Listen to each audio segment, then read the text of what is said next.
He stole my song and thought he had stolen my future. But what he did not know was that he had just given me the perfect revenge story that would echo in stadiums around the world. The cursor blinked mockingly at me on the empty document screen as tears blurred my vision that cold December night. My fingers trembled over the keyboard, not from the winter chill seeping through my tiny apartment windows, but from the rage burning through my chest like molten lava. I had just watched the man I loved, the man I had poured my soul into, perform my song to a crowd of strangers who cheered his name. My name is Lena Marlowe, and this is the story of how betrayal became my biggest blessing. 2 years earlier, I was nobody.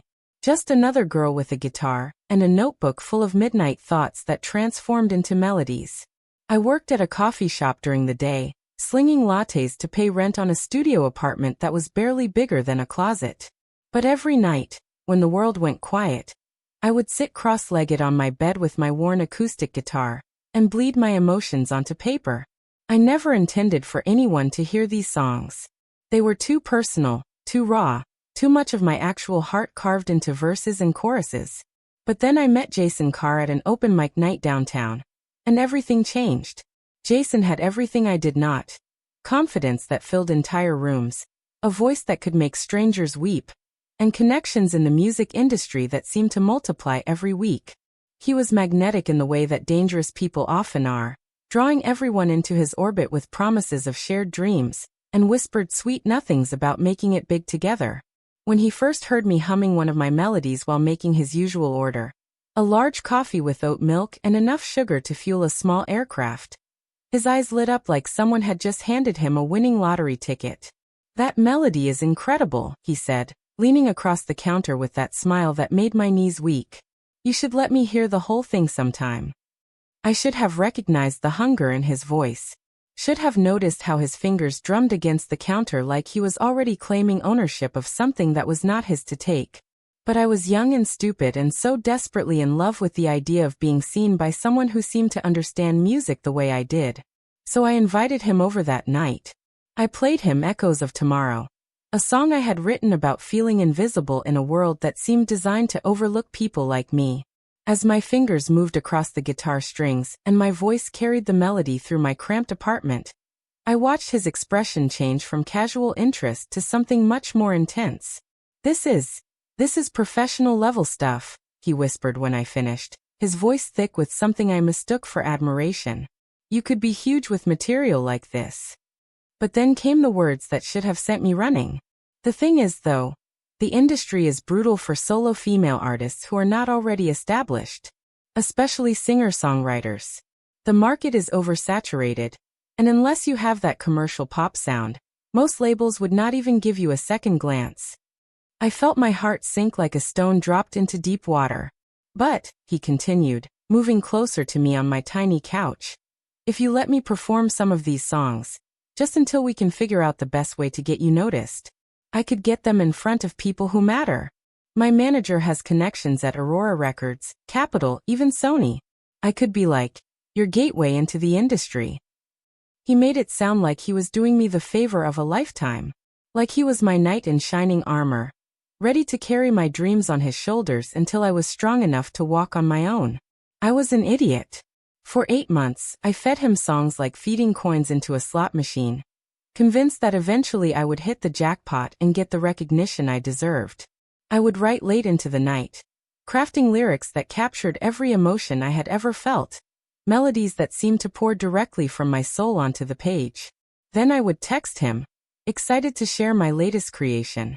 He would come over with takeout and that charming smile, listen to my new song with the intensity of someone memorizing every note, every word, every emotional inflection.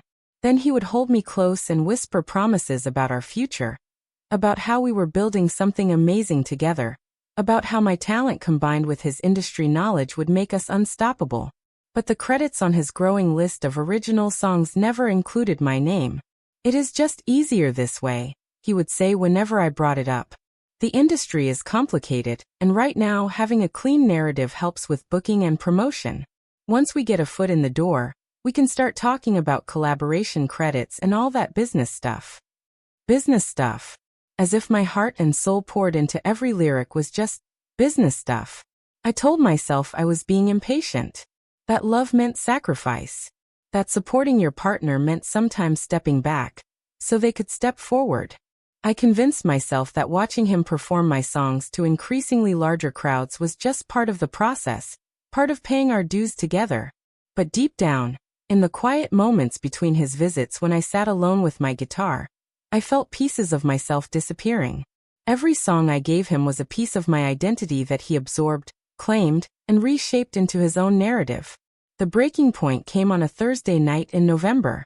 Jason had been selected to perform at the Riverside Music Festival, a big deal for local artists trying to get noticed by industry professionals. He had been talking about it for weeks, describing it as his big break, his moment to show the world what he was capable of. I helped him choose which songs to perform. My songs to perform. I even helped him rehearse, sitting in his living room and coaching him through the emotional delivery of lyrics I had written during my darkest nights.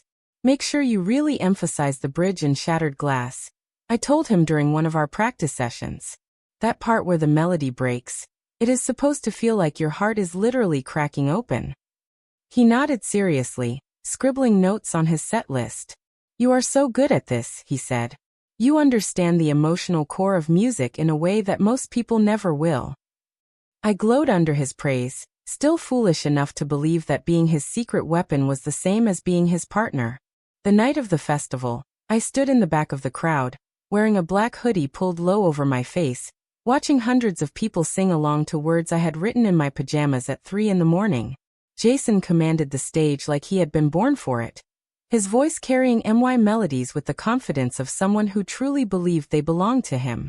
When he performed Shattered Glass, the song I had written after my grandmother passed away, I watched him close his eyes during the bridge and pour emotion into lyrics about loss and grief that he had never experienced. The crowd was mesmerized, completely absorbed in what they believed was his authentic expression of pain. But I knew the truth. I knew that the crack in his voice during the line, and all the pieces fall like rain, was something I had coached him through. I knew that the gesture he made with his hands during the chorus was copied from how I moved when I played that song. I knew that every single person in that audience was falling in love with MY's story, filtered through his performance. After the show, people swarmed him with congratulations and business cards. I watched from the shadows as industry professionals shook his hand and talked about recording contracts and tour opportunities. I watched him soak up praise for creativity that had never belonged to him. When he finally found me after the crowd dispersed, his face was flushed with triumph and adrenaline. Did you see that? He exclaimed, grabbing my hands and spinning me around in the empty parking lot. They loved it. Sarah Chun from Aurora Records wants to set up a meeting next week. This is it, Lena. This is our big break. Our big break. Based entirely on my work, with no mention of my contribution. But I smiled and congratulated him because I still believed that his success would eventually become our success. I was such a fool. The meeting with Aurora Records happened the following Tuesday. Jason came back to my apartment that evening with champagne, and news that made my heart race with excitement and terror in equal measure. They want to sign me, he announced, popping the cork and filling 2 mismatched glasses with bubbling liquid. Not just a single deal, a full album contract with option for 3 more. They are talking about a 6-figure advance and a promotional budget that could get my music on national radio. My music, I thought but did not say. That is incredible, I managed, accepting the glass with hands that shook slightly. What happens now? Well, they want me to go into the studio next month to record a demo album. 5 songs to start with, and if the response is good, we move forward with a full release. I waited for him to mention how this would change things for us, how he would finally be able to give me credit for my contributions, how we could start working together officially now that he had the platform to make it happen. Instead, he launched into details about studio time and producer meetings and promotional strategies that all revolved around building his brand as a solo artist. What about the songs? I finally asked, my voice smaller than I intended. I mean, will you be able to mention that we worked on them together? Jason paused with his glass halfway to his lips, and for a moment, something flickered across his face that looked almost like guilt. The thing is, he said carefully, Aurora Records is really invested in the narrative of me as a solo artist-songwriter. They are not just buying the songs. They are buying the story of Jason Carr as this authentic, introspective musician who writes from personal experience. Each word felt like a small knife twisting in my chest. But these songs, they are personal experiences. Just not yours. I know, and I get why that feels weird, he said, reaching across the space between us to touch my arm. But think about it this way. Your songs are going to reach audiences you never could have reached on your own. Your lyrics are going to touch people all over the world. Is not that what every songwriter wants? What every songwriter wants, I said slowly, is to be recognized for their work. And you will be, he promised, his eyes earnest and convincing. Just not right now. Not in the traditional way. But once I am established, once we have real leverage in the industry, we can start talking about collaboration credits and co-writing arrangements and all of that. He made it sound so reasonable, so logical, like I was being childish for wanting my name attached to my own creations. How long? I asked. What? How long until we can start talking about collaboration credits and co-writing arrangements and all of that? Jason was quiet for a long moment, staring into his champagne glass like it held answers to questions he did not want to ask. Let us just see how this first album goes, he finally said. The music industry is unpredictable. We need to be flexible. Flexible. That was his word for asking me to continue being invisible. But I nodded and smiled and toasted to his success because I was still clinging to the belief that love meant sacrifice, and that my sacrifice would eventually be rewarded. The recording process began in January.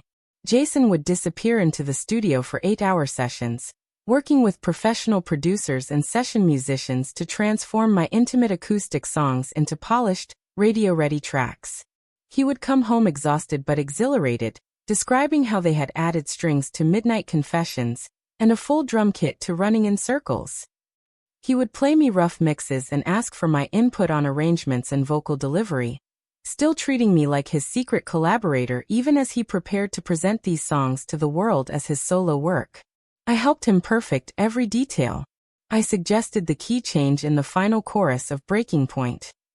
I recommended the acoustic guitar layering that became the signature sound of Whispered Truths. I even sang backup vocals on several tracks, my voice buried so deep in the mix that it was barely audible, but still providing the harmonic foundation that made his lead vocals shine. And through it all, I told myself that this was temporary, that once the album was successful, once Jason had established himself as an artist, he would find a way to bring me into the light. The album was released in April with the title Honest Words. The cover featured a close-up black and white photo of Jason's face, his eyes staring directly at the camera with an intensity that suggested deep wells of personal experience and artistic authenticity. The opening track was Shattered Glass, my song about losing my grandmother, the one I had written while sitting beside her hospital bed, watching machines monitor her fading heartbeat. The one that contained lyrics about how love lives longer than the body that holds it, and memories become the only proof that someone mattered. Jason had never met my grandmother. He had never watched someone he loved slip away piece by piece, never felt the particular grief of losing the person who believed in your dreams before anyone else did. But he sang those lyrics with such convincing emotion that music critics praised his authentic vulnerability and mature perspective on loss and mortality. The album debuted at number 47 on the Billboard 200. Within 2 months, it had climbed to number 12. Shattered Glass became a radio hit, reaching the top 20 on multiple charts and earning Jason interview requests from music magazines and podcast hosts who wanted to discuss his deeply personal songwriting process. I watched him lie in every single interview. This song came from a really dark period in my life, he would say when asked about Shattered Glass. I lost someone very close to me, and the only way I could process that grief was through music. Writing this song was like performing surgery on my own heart. Or when discussing Midnight Confessions, the song I had written about feeling invisible and unheard. I think a lot of people struggle with feeling like their voice does not matter, like they are shouting into the void. This song was my way of saying that everyone has something important to say, even if the world is not ready to listen. Every lie felt like a betrayal. Every interview where he claimed credit for my emotional experiences and creative insights felt like watching him steal pieces of my soul and sell them to strangers. But the worst part was not the lies he told the public. The worst part was how those lies started to change the way he saw our relationship. You know, he said one evening as we watched one of his interviews on a late-night talk show, I never realized how naturally songwriting came to me until I started working with professional producers. They keep saying I have this intuitive understanding of melody and narrative structure. I stared at him, waiting for the punchline or the acknowledgement that he was joking. But his expression was completely serious. Jason, I said carefully, you do realize that those songs, that the melody and narrative structure they are praising, that came from me, right? He looked genuinely confused for a moment, like I had said something that did not make sense. Well, yeah, I mean we worked on them together, he said. But the way I interpreted them, the way I brought them to life in the studio, that was all me. You wrote words on paper. I turned them into actual music. The audacity was breathtaking. The complete rewriting of our collaborative history was so bold and shameless that I almost admired it. I wrote words on paper. I repeated slowly. And melodies. And chord progressions. And harmonies. And literally every creative element that makes those songs what they are. Come on, Lena, he said, his voice taking on that patronizing tone that men use when they want to make women feel like they are being unreasonable. You are being dramatic. Obviously, you contributed to the creative process. But turning a bedroom demo into a professional recording that connects with audiences, that takes skills you just do not have yet. Skills I just did not have yet. As if my lack of industry connections and professional recording experience somehow diminished the value of my creativity. That night, after Jason fell asleep beside me, I lay awake staring at the ceiling and finally admitted to myself what I had been avoiding for months. He was never going to give me credit. He was never going to acknowledge my contributions. He was never going to see me as anything more than his secret weapon, his hidden source of inspiration that he could tap whenever his own creativity ran dry. And worse than that, he was starting to believe his own lies. He was beginning to genuinely think that his role in performing and promoting my songs made him their true creator. I started making plans. The first step was documenting everything.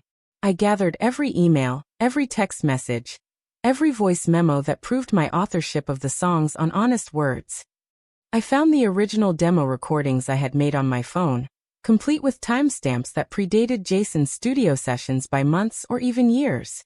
I screenshot our conversations where we discussed lyrical changes and melodic adjustments, conversations that clearly showed me as the creative originator and him as the interpreter. The second step was more complicated. I needed to start building my own artistic identity separate from Jason and his career.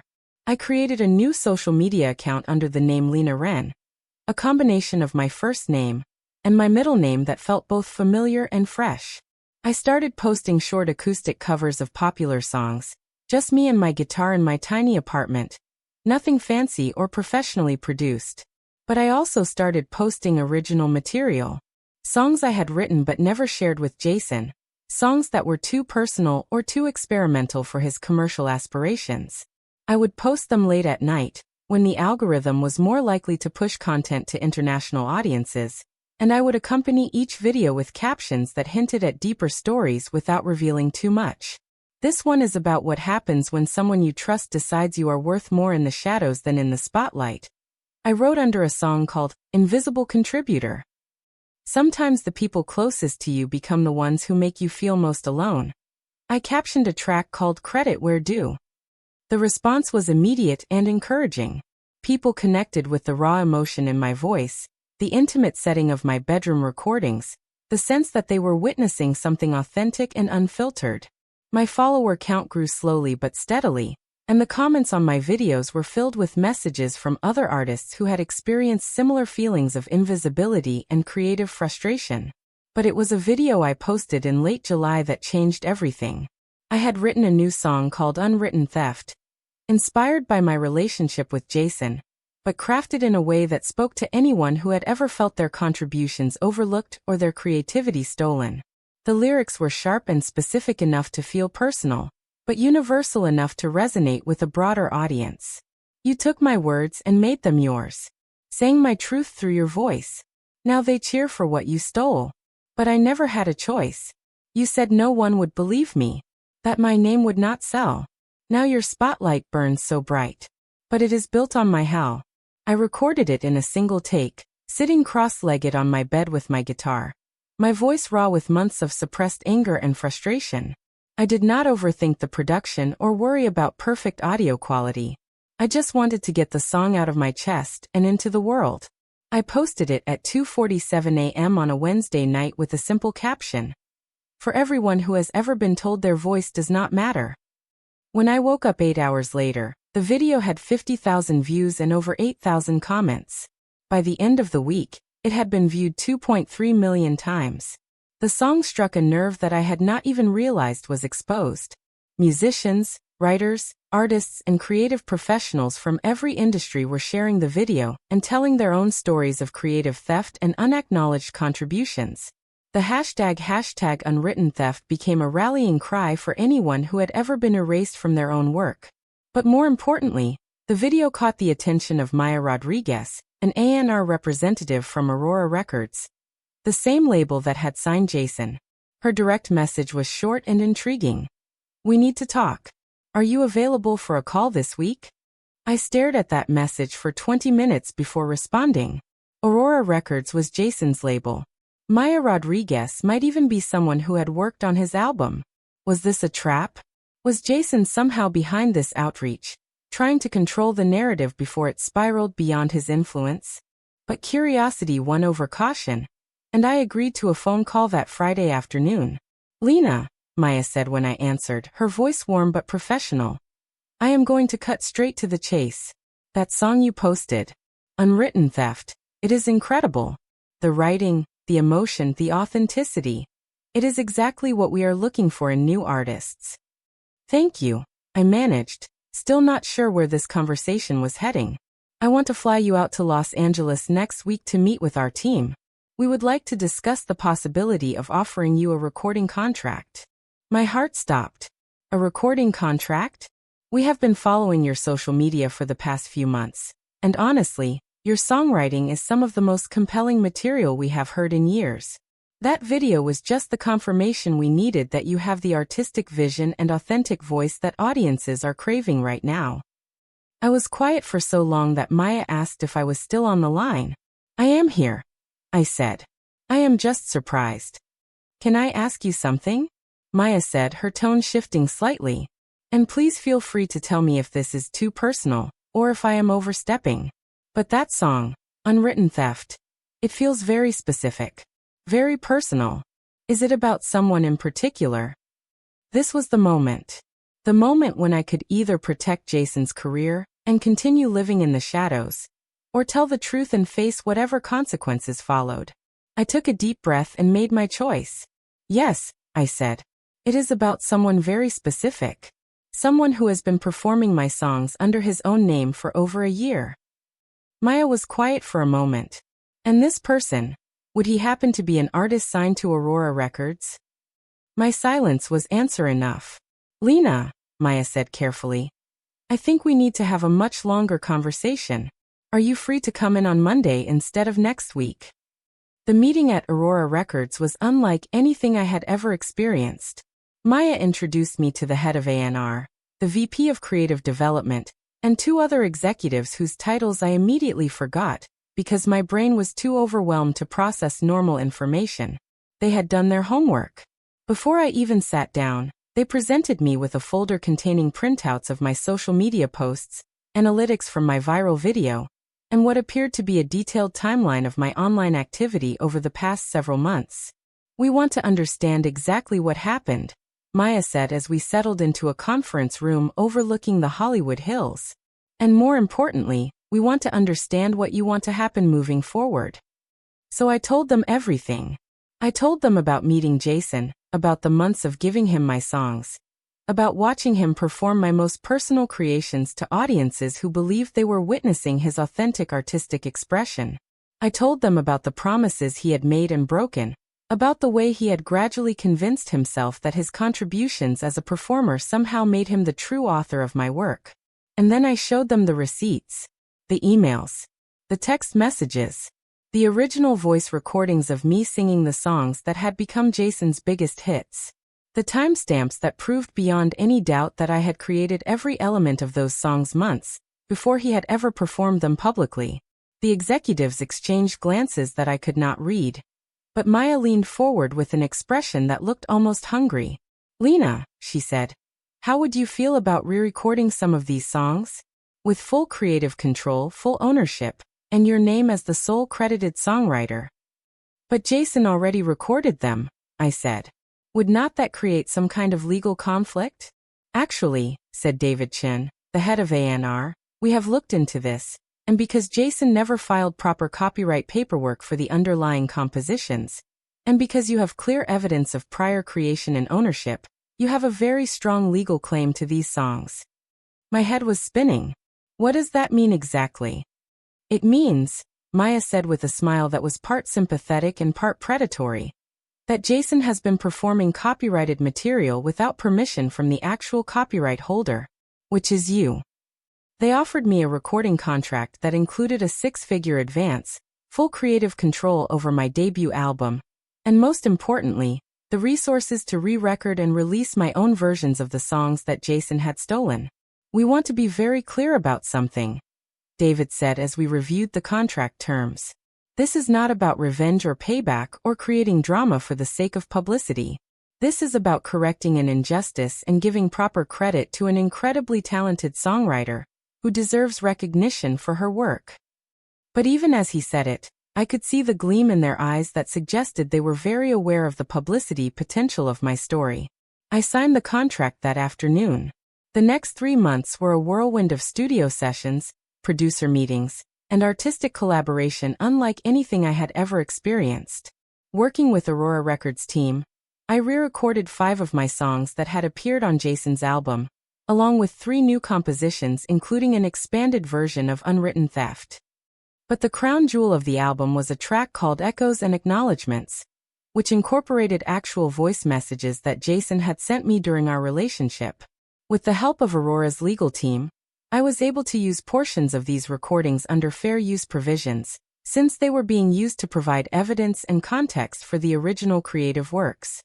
The most devastating moment on the track was a clip of Jason's voice saying, "No one would believe you wrote this," followed immediately by my voice singing the chorus of Shattered Glass, in its original, intimate acoustic arrangement. The juxtaposition was heartbreaking and infuriating and empowering all at once. When my album, titled Stolen Songs and Second Chances, was released in November, it debuted at number 8 on the Billboard 200. Unwritten Theft reached number 3 on the Hot 100 and stayed in the top 10 for 14 weeks. The music video, which featured side-by-side footage of me performing the song in my tiny apartment versus Jason performing my songs on various stages, became one of the most watched music videos of the year. But more than the commercial success, what meant the most to me was the response from other artists and creators who had experienced similar situations. My social media accounts were flooded with messages from musicians, writers, visual artists, and creative professionals who had been inspired to speak up about their own experiences with creative theft and unacknowledged collaboration. Jason, meanwhile, watched his career implode in real time. When my story went public, music journalists and industry professionals began examining his claims about songwriting and creative authenticity. The timeline of his creative output versus my documented work made it clear that he had built his entire artistic identity on stolen material. Aurora Records dropped him from their roster within 2 weeks of my album announcement. His booking agent stopped returning his calls. Radio stations pulled his songs from rotation, and streaming platforms added disclaimers to his tracks indicating disputed songwriting credits. He tried to control the narrative by posting a video response on his social media accounts, claiming that our relationship had been a genuine collaboration, and that I was rewriting history for publicity and financial gain. "Lena and I worked together on these songs," he said, staring directly into the camera with the same earnest expression he had used during interviews about his deeply personal creative process. "It was always understood that we were partners in the creative process, And now she is trying to erase my contributions because she wants all the credit for herself. The response from my fans and supporters was swift and brutal. Within hours, the comments on his video were filled with receipts, screenshots of social media posts where he had claimed sole authorship, interview quotes where he had described his solitary songwriting process, promotional materials that had never mentioned my existence. The internet had no patience for his revisionist history. His video was removed within 48 hours, but not before it had been captured and reposted by dozens of fan accounts who wanted to preserve evidence of his attempted narrative manipulation. The final nail in Jason's career coffin came when Unwritten Theft was nominated for a Grammy in the Song of the Year category. The nomination committee specifically cited my courageous artistic statement about creative ownership and the importance of acknowledging all contributors to collaborative artistic works in their official announcement. Meanwhile, Jason's album, Honest Words, was quietly removed from Grammy consideration after questions were raised about the eligibility of works with disputed authorship claims. The Grammy ceremony itself became a celebration of artistic integrity and creative justice. When Unwritten Theft won in its category, I used my acceptance speech to address not just my personal experience, but the broader issues of creative exploitation and gender-based discrimination in the music industry. This song exists because someone told me that no one would believe I was capable of creating something meaningful, I said, holding the golden gramophone and looking directly into the camera. But you do not get to steal someone's voice and then be surprised when they find a way to sing even louder. The standing ovation lasted almost 3 minutes. After the ceremony, reporters asked me if I had any message for Jason, or if I felt vindicated by my success. I do not need vindication, I told them. I need other artists to know that their work has value, that their contributions matter, and that being pushed into the shadows does not mean you have to stay there. But if I am being completely honest, there was a deep satisfaction in knowing that Jason was watching all of this unfold, watching my name in lights where his used to be, watching audiences sing my words back to me with a passion and authenticity that his stolen performances had never achieved. Today, 3 years after that first viral video, I have released 2 more albums, headlined sold-out tours across 4 continents, and established a foundation that provides legal and financial support to artists dealing with creative theft and collaboration disputes. Every concert I perform ends with Unwritten Theft, and every time I sing that final chorus, I think about the girl who used to write songs in secret, convinced that her voice was not strong enough to carry her dreams. I think about how betrayal can become the foundation for something beautiful if you are brave enough to build on top of it. And I think about Jason, wherever he is now, probably still convinced that he was the victim in our story. But the truth is preserved in every note, every lyric, every Grammy acceptance speech, and every sold-out concert where thousands of people sing my words back to me like prayers and promises and proof that authentic voices will always find a way to be heard. He thought he could steal my songs and leave me with silence. Instead, he gave me the perfect story to sing about for the rest of my life. And unlike him, I will always give credit where credit is due. Thank you for watching my story unfold. If this tale of creative justice and second chances moved you, please subscribe to our channel for more inspiring stories of triumph over betrayal. Your support helps us continue sharing these powerful narratives that remind us all that our voices matter. Our creativity has value, and sometimes the best revenge is simply refusing to stay silent. Hit that subscribe button, and let us know in the comments about your own experiences with creative challenges and victories. Remember, your story matters too.